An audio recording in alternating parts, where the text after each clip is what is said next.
Hi, my name is Courtney Hilmanowski. I'm a physical therapist at Active PT and Sports located in Rochester, Minnesota. Today we're going to talk about shoulder pain and lifting.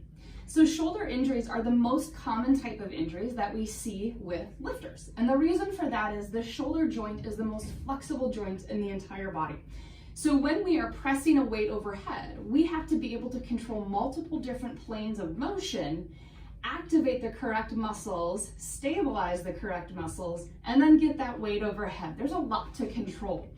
And so one of the things that we see is usually there's either improper form or we can see some soft tissue and joint restrictions that are going to prevent you from getting to that position overhead.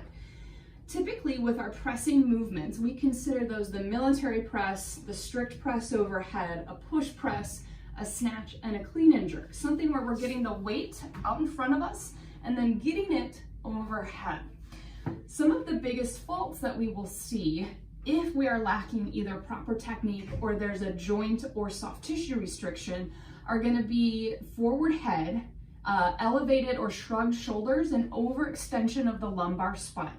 So the first thing that we'll tend to see is if we don't have adequate shoulder flexion or the ability to get our arms straight overhead, bicep by ear and locked out, is that we're gonna jut our head forward to cheat that movement and make it look like we're fully overhead, okay?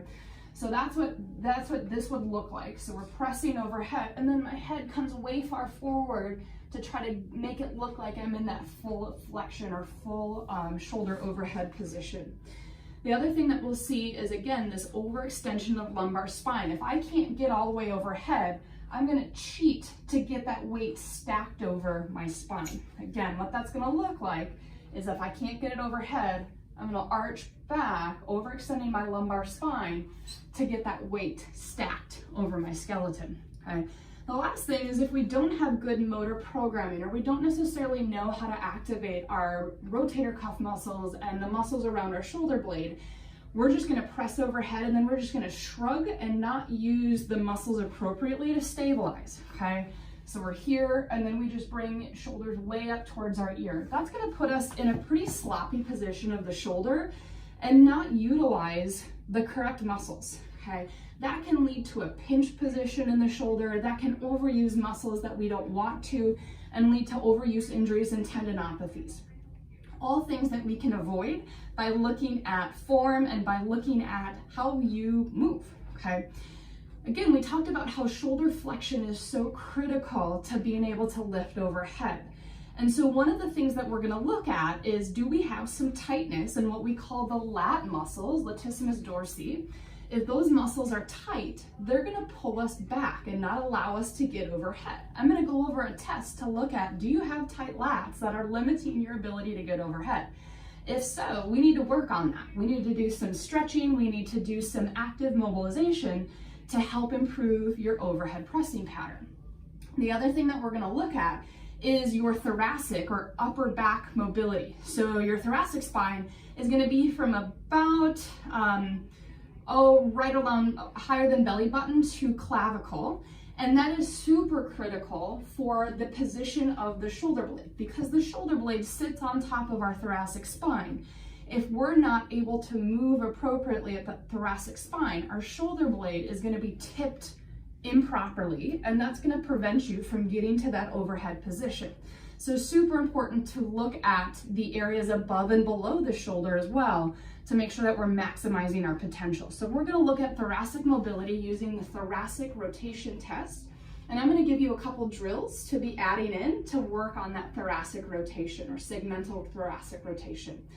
Then we're also gonna go over some different accessory strengthening to work on strengthening the overhead position, making sure that we're recruiting rotator cuff muscles to stabilize, and then also activating middle and lower trap to help strengthen the muscles around the shoulder blade, making sure that we have adequate stability out in front in a front rack position and then straight overhead to really maximize your lift, making sure that you can use all of the muscles when you want to so that you can hit those heavier lifts. You can hit that PR if you're doing Olympic lifting and going into a push jerk, split jerk, or a snatch.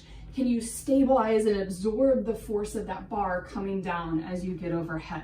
So we're gonna go over all of that. So the first test we're gonna look at is a PVC shoulder flexion test. We're looking at, do we have any tightness in the lats that may prevent us from getting overhead?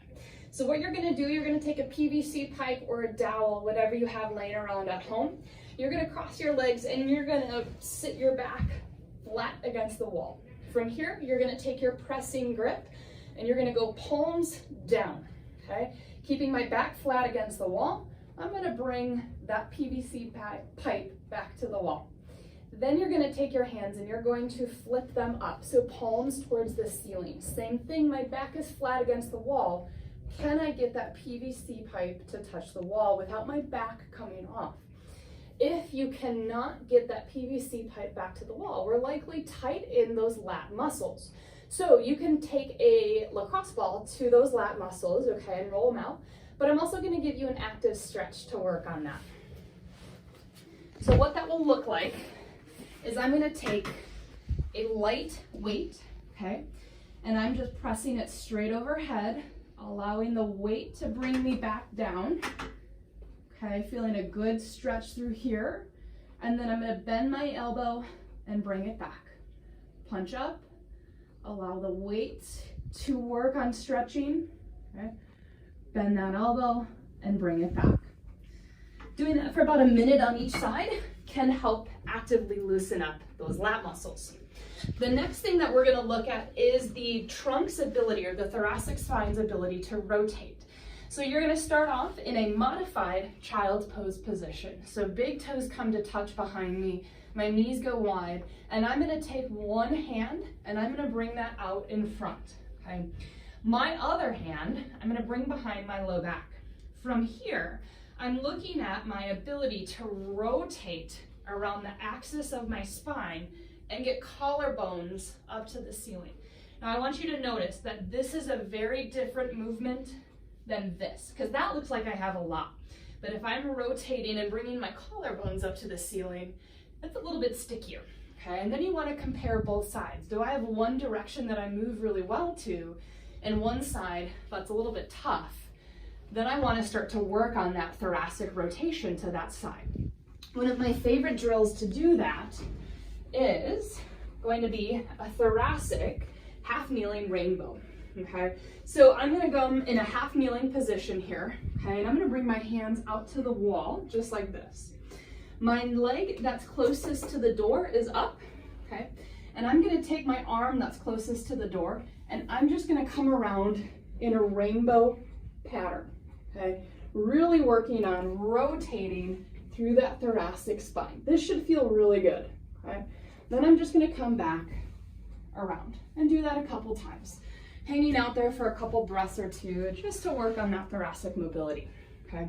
So that's gonna be the couple different ways that you can work on lat mobility and thoracic spine mobility, and the tests that go along with it to see if you are limited in any one of those motions. Now, we're also gonna add in some accessory shoulder strengthening for both the rotator cuff muscles and the periscapular muscles, which are gonna be the muscles around the shoulder blade. All of those are critical to stabilizing and utilizing our correct musculature when we press overhead. If we are lacking in some of those muscles, we are either going to be coming too far forward in that shoulder joint or overusing muscles that we don't want when pressing overhead. The first exercise that we're going to add in is a bottoms up kettlebell walk, okay? So I'm coming into that 90-90 front rack position. I'm keeping my elbow right in front of my shoulder, and I've tipped my kettlebell upside down to make it a little bit more unstable. From here, keeping that position, I'm gonna walk forward, okay? Looks easy. I promise you it's way harder than it looks, okay?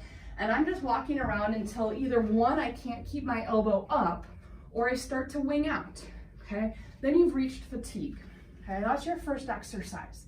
The second exercise that we're gonna do is going to be an external rotation to a press, okay? So I'm gonna take a band, I have it tied into the door frame here. I'm gonna come out like this, okay? And I'm gonna rotate out so that I'm in this 90-90 front rack position. And then I'm gonna punch to the ceiling, control it back down, and rotate in, okay? rotate out to 90-90, punch to the ceiling, control it back down, and rotate it. The last exercise to add in is what we call a kettlebell windmill. And again, we're gonna go bottoms up to really work on stabilizing overhead. Super important for our Olympic lifters, ones that are doing clean and jerks, push jerks, and snatching. When we hit that bar overhead and catch that bar, we wanna be able to absorb the force of that bar once we get it overhead. If we don't have the correct stability in that shoulder, we're gonna be moving and swinging that bar back around. You can see how that would cause a pinch point in the shoulder and cause pain. Okay, so we wanna be able to stabilize in that overhead position. So I'm gonna take my kettlebell, again upside down to work on the stability requirements, and I'm gonna punch it straight overhead. My feet are about shoulder width distance apart. I'm gonna lock that shoulder in. So shoulder punching up, but I'm not shrugged towards my ear, okay? I'm gonna look up at my kettlebell and I'm gonna rotate while controlling that movement and come back up, okay? Locked in my shoulder's not elevated up towards my ears. It's an actively engaged shoulder, and I'm rotating within control, okay? Now, if this is too much for you, okay, you just make it a smaller motion. You just go to where you feel like you start to lose that control. Don't go beyond that point, okay? The way that you're gonna set this up at home is what we call an EMOM. Every minute on the minute, you're gonna run through these exercises. My recommendation would be start with the bottoms up kettlebell, do that for 45 seconds, you take a 15-second rest, and then you go right into this external rotation and press. Do that for 45 seconds, 15 seconds of rest, followed by that kettlebell windmill, 45 seconds of work, 15 seconds of rest. Cycling through that 4 times for 12 minutes, it'll make your rehab and accessory strength way more exciting, should get the heart rate up, should make you feel like you're working a little bit for this, okay? As always, if you have questions, please feel free to reach out to our lifting experts. Adam, myself, and Woody are here to help you maximize your lifts and reach your goals.